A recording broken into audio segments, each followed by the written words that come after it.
Ladies and gentlemen, the show starts in 3, 2, 1, go.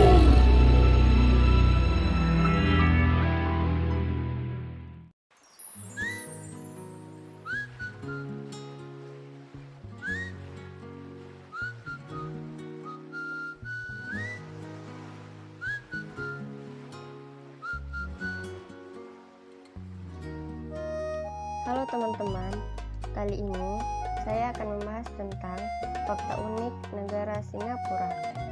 Singapura merupakan salah satu negara pulau yang terletak di Asia Tenggara dan berbatasan dengan Indonesia, tepatnya dengan Kepulauan Riau. Sebagai negara tetangga, Singapura menjadi salah satu destinasi wisata favorit wisatawan asal Indonesia. Kebanyakan wisatawan mengenal Singapura dari patung Merion yang menjadi simbol negara Singapura tersebut, Orchard Road yang merupakan surganya para penggemar belanja, dan Bandara Changi yang merupakan bandara terbaik di dunia. Selain hal tersebut, negara yang dijuluki sebagai kota singa atau negeri singa ini juga memiliki berbagai keunikan lainnya loh. Ada berbagai fakta menarik mengenai negara Singapura yang mungkin belum kamu ketahui. Misalnya saja, ada tradisi makan di kaki lima yang sampai menjadi warisan budaya UNESCO. Selain itu, kamu tahu nggak sih kalau Singapura memiliki lagu kebangsaan yang ternyata diciptakan oleh orang Indonesia? Fakta unik yang pertama yaitu pusat kuliner dan budaya. Setiap negara tentu memiliki kuliner khasnya masing-masing, bukan? Begitupun dengan Singapura yang memiliki berbagai macam kuliner khas, mulai dari roti kaya, chili crab, laksa Singapura, mie Hokkien, hingga nasi ayam Hainan. Tidak sulit untuk menemukan kios penjual makanan-makanan di Singapura. Kamu hanya perlu datang ke salah satu hawker center atau pusat jajanan yang tersebar di seluruh Singapura. Di sini, kamu bisa mencicipi berbagai makanan dan minuman yang disajikan oleh puluhan kios makanan dengan harga terjangkau. Awalnya, pusat jajanan ini dibuat oleh pemerintah negara Singapura untuk mengakomodir para pedagang makanan kaki lima. Setelah tertata rapi, masyarakat pun semakin banyak yang datang untuk menikmati kelezatan lokal, baik pagi, siang, ataupun malam. Pusat jajanan ini selalu ramai dipadati pengunjung, mulai dari masyarakat lokal maupun wisatawan. Tidak hanya itu, untuk sekadar mengisi perut dengan kuliner khas Singapura, pusat jajanan juga telah menjadi tempat berkumpul masyarakat untuk saling bersosialisasi.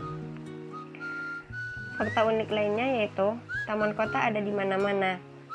Sebagai sebuah kota metropolitan, Singapura tidak terlihat seperti concrete jungle yang sesak, meskipun terdapat banyak gedung-gedung pencakar langit.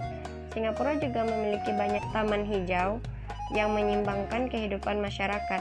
Sebagai negara yang terletak di garis khatulistiwa, keberadaan taman hijau sangat membantu untuk minimalisir cuaca panas dan polusi udara.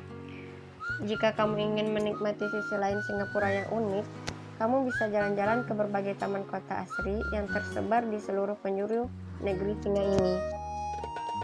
Fakta unik lainnya yaitu penggunaan bahasa Singlish. Penggunaan bahasa Singlish ini salah satu warisan mencolok dari pemerintahan kolonial Inggris yang masih bisa kita lihat sampai sekarang adalah penggunaan bahasa Inggris yang menjadi bahasa resmi Singapura. Banyaknya masyarakat dengan latar belakang budaya yang berbeda membuat penggunaan bahasa Inggris di Singapura terlokalisasi menjadi Singlish, yaitu perpaduan unik antara bahasa Inggris, bahasa Hokkien, bahasa Melayu, bahasa Kantonis, dan bahasa Tamil. Penggunaan Singlish sendiri terbilang informal dan bisa didengar dalam bahasa percakapan sehari-hari masyarakat Singapura.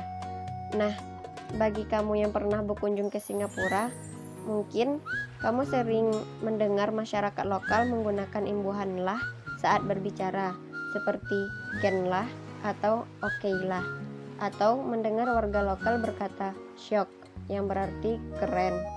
Fakta unik lainnya yaitu masyarakat Singapura adalah pejalan kaki tercepat di dunia.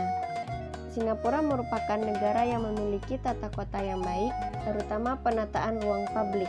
Sebagian besar masyarakat pun memanfaatkan transportasi publik untuk mobilisasi sehari-hari.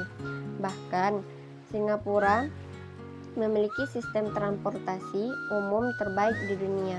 Meskipun banyak juga masyarakat yang memilih untuk berjalan kaki untuk bermobilisasi, selain faktor tata kota yang nyaman untuk berjalan kaki, masyarakat Singapura juga merasa berjalan kaki bermanfaat untuk kesehatan. Berikutnya yaitu biang lala terbesar di Asia. Biang lala terbesar di Singapura terletak di tengah kota di antara gedung-gedung pencakar langit di sekitar Marina Bay. Biang lala ini merupakan salah satu landmark kebanggaan Singapura. Meskipun bukan yang tertinggi di dunia, tapi kemegahan biang lala ini menjadikan biang lala ini sebagai biang lala terbesar di dunia, dengan tinggi mencapai 165 meter atau setinggi bangunan 42 lantai. Singapore Flyer dilengkapi dengan 28 kapsul yang bisa memuat hingga 28 orang di dalam satu kapsul. Fakta unik lainnya yaitu merupakan sistem pendidikan di Singapura. Sistem pendidikan di Singapura ini memiliki sistem yang cukup efektif. Selain itu, tenaga pengajar dan infrastruktur yang memadai membuat pendidikan di Singapura semakin maju. Seperti di negara besar lain, Singapura menganggap pendidikan adalah masa depan dari suatu negara untuk mencapai cita-cita mereka. Oleh karena itu, Singapura memang sangat memperhatikan bidang pendidikan ini. Mereka sangat fokus dalam pengembangan pendidikan dari jenjang prasekolah hingga perguruan tinggi. Nah, di jenjang prasekolah sendiri, untuk negara Singapura, pendaftarannya mulai dari anak yang berusia 3-6 tahun. Prasekolah ini di Singapura juga menawarkan tempat penitipan anak. Semua prasekolah dioperasikan oleh yayasan, badan keamanan, lembaga sosial, dan organisasi bisnis. Periode belajar untuk anak-anak prasekolah berlangsung selama 2,5 sampai 4 jam dan 5 hari dalam seminggu. Pada tingkat ini, yang diutamakan adalah mempelajari bahasa, yaitu bahasa Inggris sebagai bahasa utama dan bahasa Mandarin sebagai bahasa kedua. Berikutnya, sekolah dasar di negara Singapura. Sama seperti Indonesia, sekolah dasar di Singapura juga membutuhkan waktu 6 tahun untuk menyelesaikannya. Pada jenjang ini, para siswa akan mempelajari bahasa, yaitu bahasa Inggris, Mandarin, dan Melayu, matematika, musik, kesenian, olahraga, dan juga ilmu pengetahuan sosial.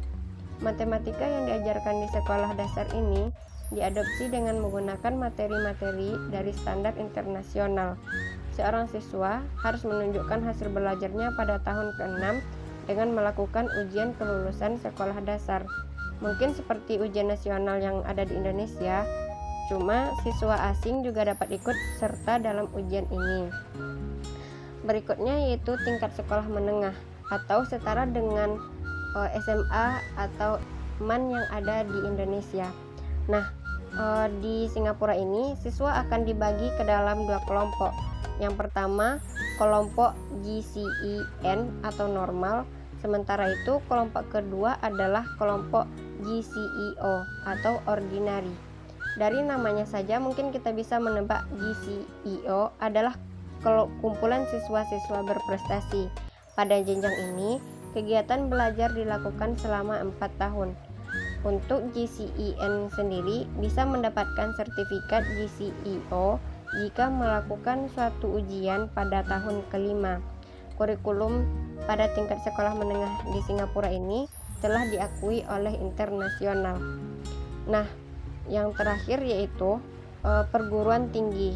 Setelah menyelesaikan ujian level GCEO, siswa diberi berbagai macam pilihan. Mereka dapat mendaftar ke perguruan tinggi junior ataupun politeknik. Perguruan tinggi junior pertama yaitu yang telah berhasil lulus dari GCEO, siswa dapat melanjutkan studi ke pra-universitas selama 2-3 tahun. Tujuan dari jenjang ini adalah mempersiapkan siswa untuk masuk ke dunia universitas. Yang kedua yaitu politeknik. Politeknik menawarkan berbagai jurusan seperti teknik, ilmu pengetahuan bisnis, komunikasi, desain, dan info komunikasi.